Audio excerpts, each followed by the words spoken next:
The extended self is really interesting as applied to consumer psychology. You're going to love this material. Some products are so important to consumers that they are used to confirm their self-concepts. This invisible bubble around consumers that includes possessions they prize to this extent is called the extended self. Marketers study the variety of ways that consumers consider certain products as extensions of themselves. And consumers do. In other words, some people do not simply use a Mac. They are Mac users, right? Evidence for products as extensions of the self really begins with an understanding of Elizabeth Kubler-Ross's stage theory of grieving.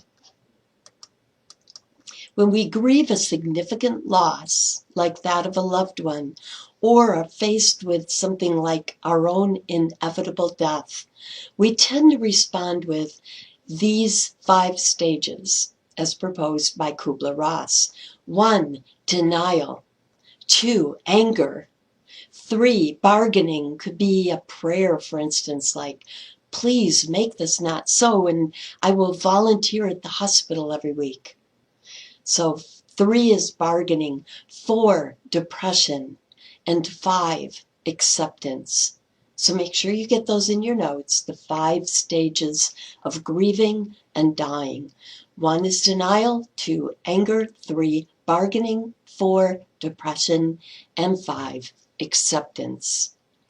Now, the stages of grieving and dying are serious and certainly very personal and serious when you go through them or someone that you love.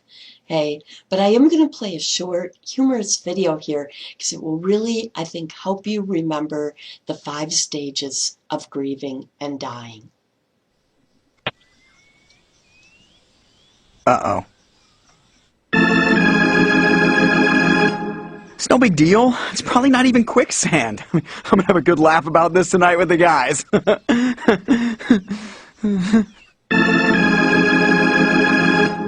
Well, this is just perfect. Stupid quicksand, stupid jungle. I want to bite someone in the face. Mother, ah, that stupid jungle.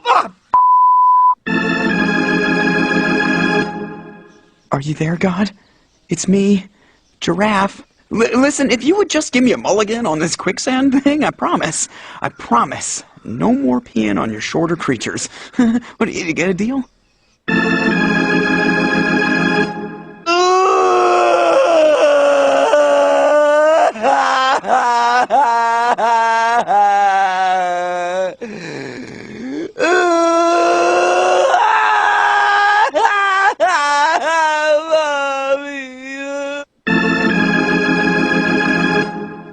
You know something? I'm cool with this. I bet heaven has all the tender leaves I can eat, and everyone gets their own Slurpee machine. Yeah, take me, sweet death. I await your loving embrace. What? I think I hit the bottom. Okay, so again, the stages of grieving and dying are very painful to go through, very serious, and that's another reason why I like to use a humorous example, is that it can be really difficult to watch a serious one. But hopefully that will help you to remember the stages of grieving and dying before we now move on to apply them to consumer psychology. Research shows that these stages also often follow thefts and natural disasters. So burglary victims report a diminished sense of self and feelings of personal violation when their possessions are lost to theft. Natural disaster victims report going through the stages of grieving when they lose their home. Now that reaction may not seem surprising when losing your home, but when consumers lose lesser products, if they are part of the extended self, oftentimes they go through stages of grieving. Never underestimate the typical consumer's attachment to their smartphone, for example. For many Americans, their automobile is a part of their extended self, as evidenced by extensive customization like special sound systems, customized hubcaps, etc., and/or by painstaking maintenance. Marketers of turtle wax run ads that encourage this extension of the South by featuring beautifully conditioned automobiles lavishly maintained by their owners who caress and talk to their cars as though they are lovers.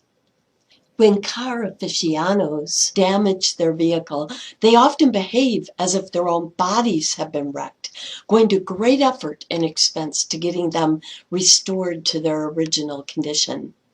Not surprisingly, for car aficionados, collision centers act as surrogate emergency rooms.